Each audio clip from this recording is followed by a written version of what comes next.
evening, Council. Thank you all for your service to our community. I know you guys are volunteers. Personally, as you may know, I serve on the Cow Creek Groundwater Conservation District. Last night was our meeting, but I can't help but attend these meetings. They're too much fun, you know.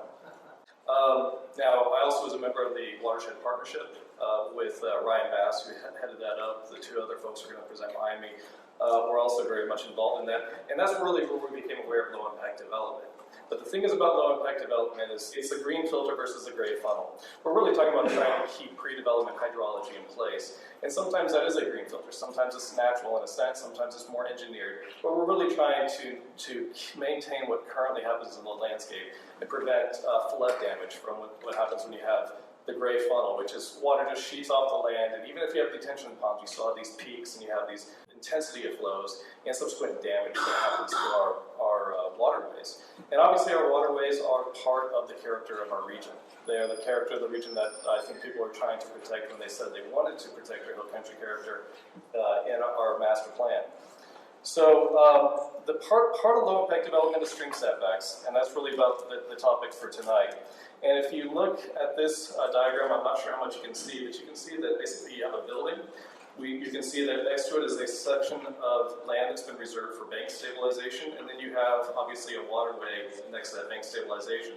When you choke the creek that tightly, you're also reducing your water quality because you're no longer allowing much of the riparian zone, the stream side, to do its ecological job of filtering that water and slowing it down.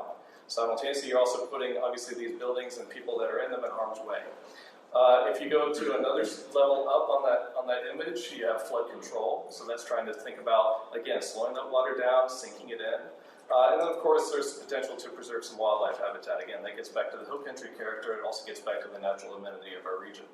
Now, one thing I want to make clear before I pass it on to Donna Taylor, who's coming up next, is that when I think about water, from groundwater conservation to surface water treatment, it's one water. What happens with our surface water and the storm water that rushes down our streams, that usually either goes into Boerne Lake, becomes drinking water, or a great portion of it goes into our recharge zone, where it goes into the Edwards Aquifer and it becomes drinking water for ourselves, others in our community, as well as down gradient from us.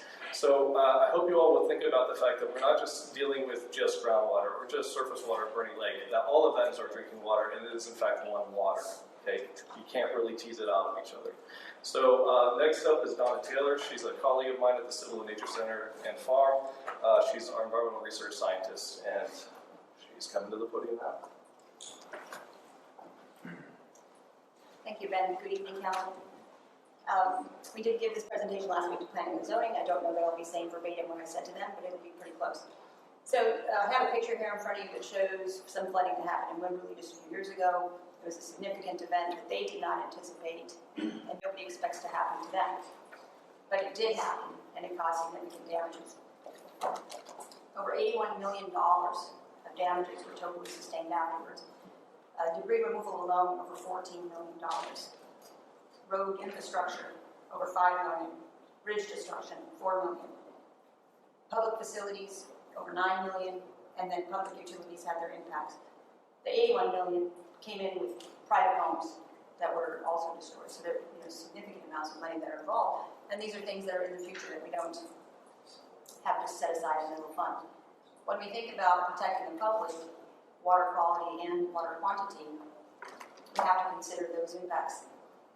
As a research scientist, I take a look at long-term data for many things, but one of the things I monitor at the Civil and Nature Center as part of the staff is flow at the U.S. Geological Survey gauge that is located on the Civil Reserve. And the graph in front of you is showing data sets all the way from 1952 until 2018. There's a gap of data between about 1996 and 2010-ish that the USGS is working on, so we have availability of that. But you'll notice up here there is a circled orange, and that was the flood that was the impetus for going to build a dam for flood protection. If you look over here to 2018, do you notice how close those circles are to each other? So the flood control device is losing its effectiveness because of the growth that we have. This chart shows land use changes from 2000 to 2001 in the upper circle. And I've circled the blue, and I know it's hard for you to see, but Ben can provide this for you digitally. And then the second one shows 2018 to the present, and I highlighted those two areas in blue to show how significantly our area is changing. And impervious cover directly influences those peak flows that I showed you in that following USGS chart.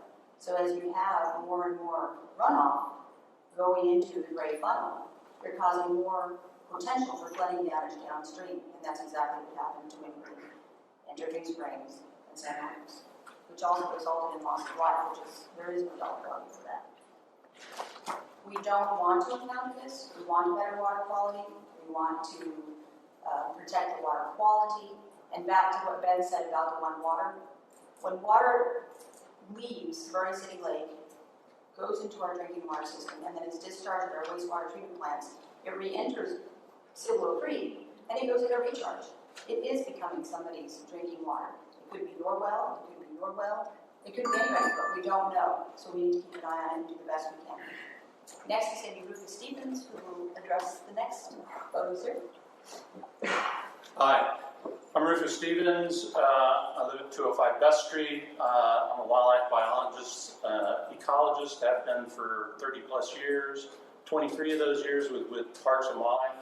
10 of those years with Parks and Wildlife was actually as an urban biologist in San Antonio, where I worked with developers and city on various projects. What I'm going to talk about is natural stream management as opposed to conventional stream management. Conventional stream management follows kind of a typical progression, and the first one is encroachment of the stream channel. And actually, this is actually Minger Creek, just east of Main Street, where it's already been encroached upon by development.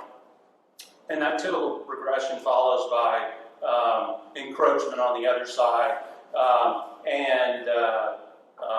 This encroachment leads to more flooding, and the typical approach is to remove vegetation to convey water downstream faster. That increases flooding downstream, and there's often stream channelization, stream widening, especially at the base of the stream, and then resulting in armoring with concrete or riprap, which is the gray funnel that Ben and Donna were referring to. And these conventional approaches increase the flashiness of streams, increase downstream flooding, destabilize the stream, causing more erosion, decreasing water quality, and decreasing recharge. This is actually Minger Creek, just west of Main Street, and vegetation's already been removed, channelization's already occurring, encroachment on the floodplain is already happening, and there's just another version, just a closer shot of that same area.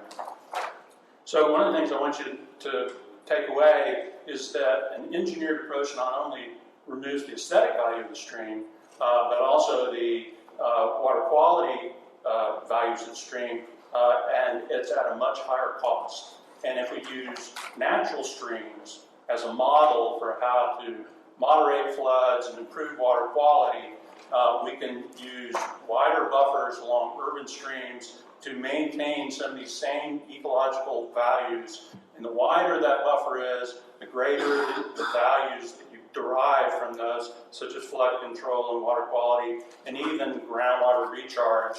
And we can also, those areas can provide wildlife habitat, mobility, recreation for the public, and those streams will stay intact and are part of that character that I think the residents of Boerne are interested in preserving. Thank you. Thank you, Audrey.